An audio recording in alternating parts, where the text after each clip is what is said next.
আমাদের দেশবাসী জানুক যে 12টা ডিজেল রিচ কন্ডেন্সেট যে ডিজেল তৈরির ইন্ডাস্ট্রি সম্পূর্ণভাবে গত 6 বছরে বৈষম্যের শিকার হয়ে অন্যান্য অনেক কারণে বন্ধ হয়ে আছে। ক্রুশিয়াল একটা সময় যাচ্ছে আমাদের, যে 12টা ফ্যাক্টরি আছে 1500 কোটি টাকার, এর সাথে একটা চেইন এফেক্ট আছে। ইভেন জবের মধ্যে এই টোটাল চেইনের মধ্যে প্রায় 5 থেকে 7,000 লোকের কর্মসংস্থান আছে, এটাও ইগনোর করা হচ্ছে। অ্যাটলিস্ট ডিজেলের জন্য আমাদেরকে ইমিডিয়েটলি যদি গভর্নমেন্টের সহায়তা হাত বাড়ায়, মিনিস্ট্রি যদি আমাদের সাথে আলোচনা করে, তাহলে আমরা 15 থেকে 20 লক্ষ টনের এই ডিজেল সাপ্লাই দিয়ে অন্তত এই খরা মৌসুমগুলো চালিয়ে নিতে পারবো। আসসালামু আলাইকুম প্রিয় দর্শক। বাংলাদেশে বর্তমানে একটা বড় সমস্যা আমাদের চোখের সামনে এসে পড়েছে, সেটা হচ্ছে আমরা তেলের সমস্যায় ভুগছি। এটা শুধু যে বাংলাদেশের জন্য তা নয়, এটা সারা বিশ্বব্যাপী আমাদের একটা বড় সমস্যা আমাদের জীবনে এসে আঘাত করেছে।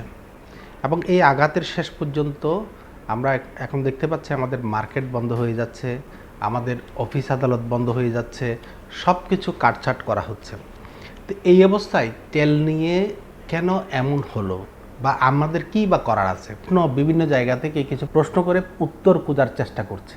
তো আজকে সি প্লাস টিভি স্টুডিওতে যাকে আমন্ত্রণ জানিয়েছি, উনি একটা রিফাইনারির ম্যানেজিং ডিরেক্টর। উনি হচ্ছেন doctor Moinul Islam Mahmud Chowdhury. Basically doctor হলেও ওনার যেহেতু পারিবারিকভাবে অনেক বিজনেস আছে, সে কারণেই ইউনিভার্সাল রিফাইনারিরও উনি মালিক। তো সেই হিসেবে আমি বলবো যে আপনি আমাদেরকে একটু বলবেন, এই সময়ে আমাদের ক্রুশিয়াল একটা সময় যাচ্ছে, আমাদের আরও অন্ধকার মনে হয় সামনে আমাদের এসে পড়বে, এরকম কি আপনার কোনো আশঙ্কা হয়? ধন্যবাদ সি প্লাসকে আমাকে এখানে আমন্ত্রণ জানাবার জন্য। আজকের এই বর্তমান যে জিওপলিটিক্সের বিশ্বে পৃথিবীর যে একটা উলটপালট সিচুয়েশন হয়েছে, বিশেষ করে হরমুজ প্রণালী যেটা আমাদের লাইফলাইন বাংলাদেশে, সেটা প্রায় বন্ধ বললেই চলে। তাছাড়াও পৃথিবীব্যাপী যে যুদ্ধগুলো হয়েছে, যে অনুঘটকগুলো যারা আছেন তারা তাদের মুনাফার জন্য এই যুদ্ধগুলো বাজিয়ে থাকে, এবং এই যুদ্ধ বাজার সাথে সাথে অনেক দেশ হয়তোবা সর্বশান্ত হচ্ছে, তার সাথে কিছু দেশ crore crore dollar, trillion dollar তার ইনকাম করে নিচ্ছে।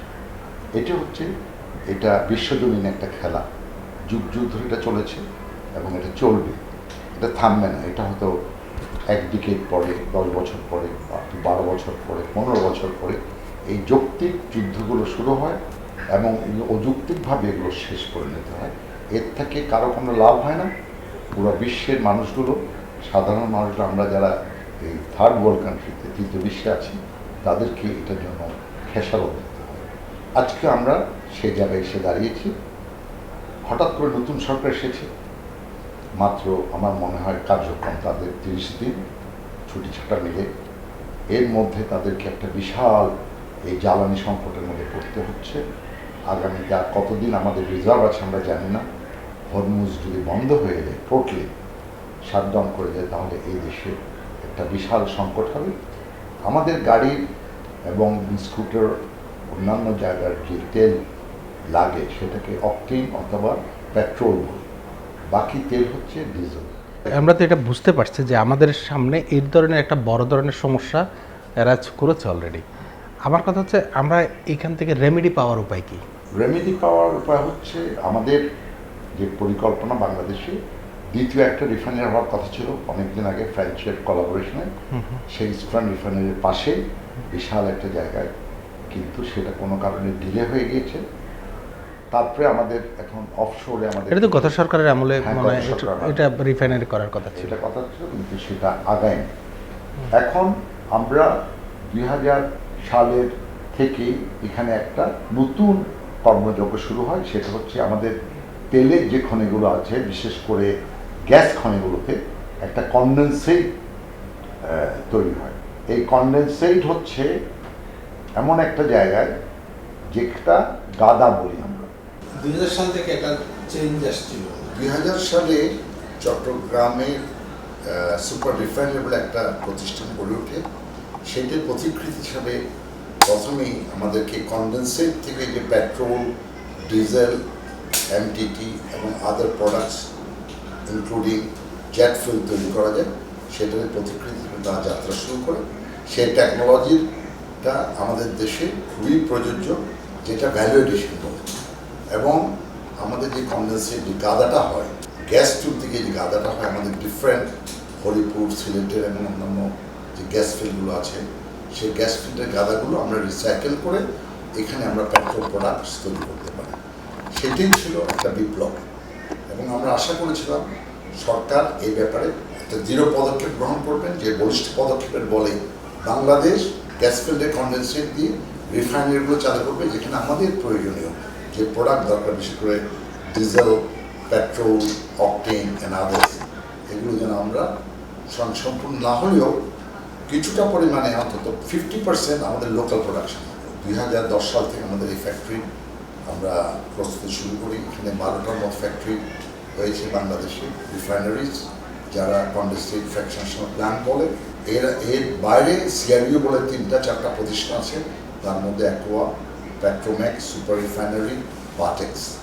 এরাই বিভিন্ন সোর্স থেকে ইম্পোর্ট করে এগুলো এখনও চালু রেখেছে এখানে, যার জন্য কন্ডেন্সেটের থেকেও বেশি ন্যাপথা এবং আদার্স প্রোডাক্ট থেকে তারা পেট্রোল এবং অন্যান্য প্রোডাক্ট, বিশেষ করে অকটেন, এগুলো প্রডিউস করছে। কিন্তু ডিজেল এটার চাহিদা এত ব্যাপক এবং এত বিশাল, যারা প্রত্যন্ত গ্রামের ইকোনমিটাকে যদি চালু রাখতে হয়, তাহলে ডিজেল ছাড়া আমাদের কোনো প্রত্যন্ত নেই।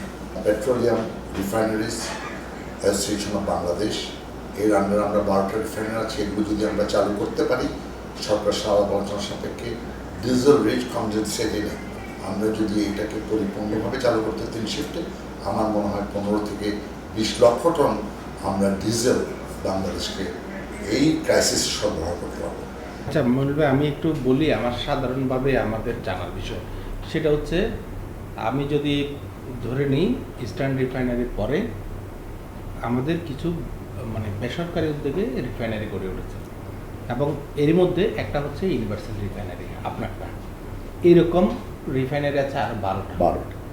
এখন এই আপনার মতো অন্যান্য রিফাইনারিগুলো কি এখন অ্যাক্টিভ আছে? আমাদেরকে আসলে 2021 সালে কোভিডের সময় হঠাৎ করে রাজনৈতিক প্রেক্ষাপটের কারণে এবং আমরা বিনাশাসুলভ আচরণের কারণে, যদি আমাদেরকে সব লাইসেন্স G2G বিজনেস, আমরা পেট্রোবাংলা থেকে ওদের গ্যাস ফিল্ড থেকে আমরা কন্ডেন্সেট আনবো, সেটা আমরা straight to the our BPC যে বিপণন সিস্টেম আছে, মেঘনা, পদ্মা, যমুনা, তাদের কাছে বিক্রি করবো, তারা সেগুলো ডিস্ট্রিবিউট করবে। এটা G2G business, government to government, এর মাঝখান আর কেউ নাই। কিন্তু বর্তমানে কিছুদিন আগে আমরা ডিজেল রিচ কন্ডেন্সেট বিপিসি একটা প্রেক্ষাপটে তারা আমাদেরকে এনে দিয়েছিল, আমরা ওই কন্ডেন্সেট এনে রিফাইন করেছি, যেটা 48 সিটেন নাম্বার ডিজেলের, যেটা ইন্টারন্যাশনালি অ্যাকসেপ্টেড, সেটা আমরা প্রডিউস করছি প্রত্যেকটা refinery. We are been certified properly.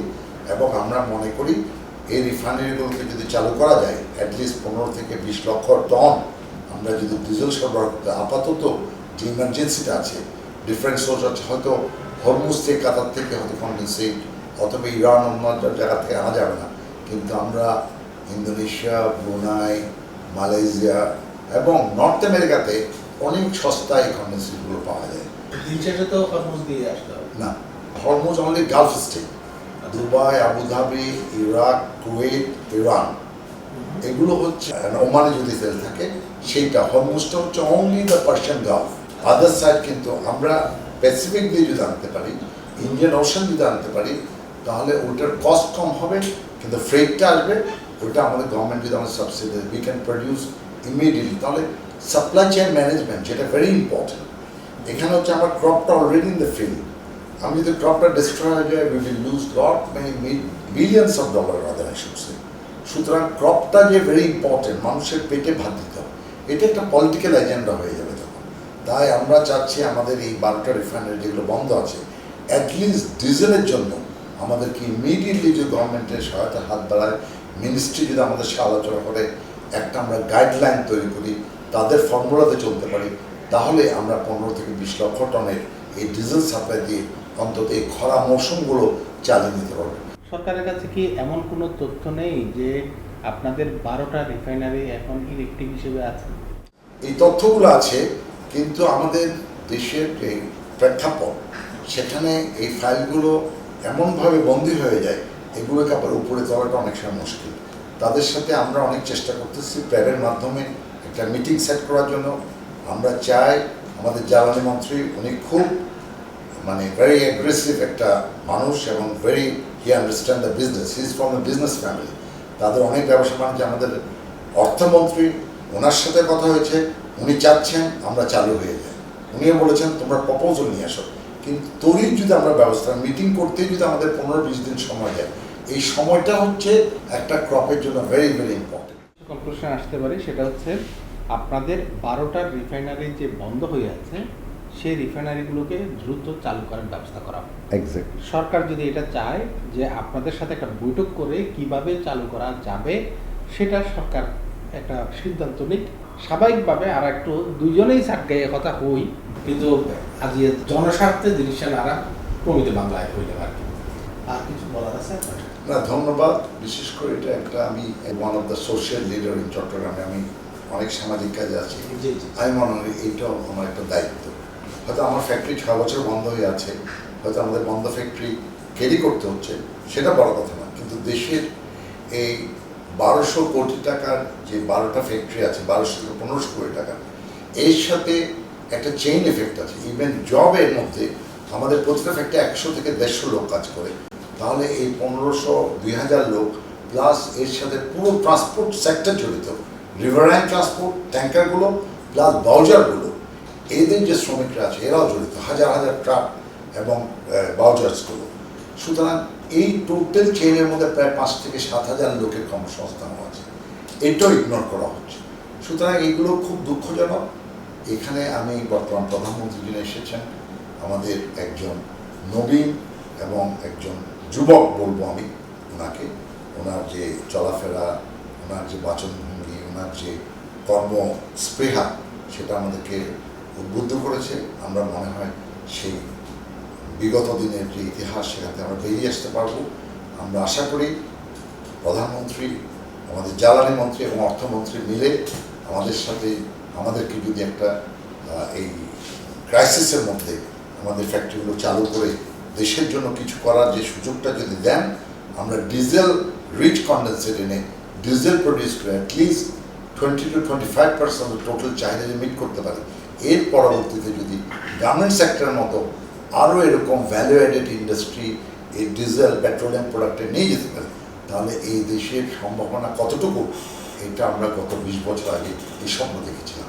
কিন্তু সেটা গত 2020-21 সালে টোটালি এরা ধ্বংস করে দিয়েছে। সবাইকে অশেষ অশেষ ধন্যবাদ জানাচ্ছি।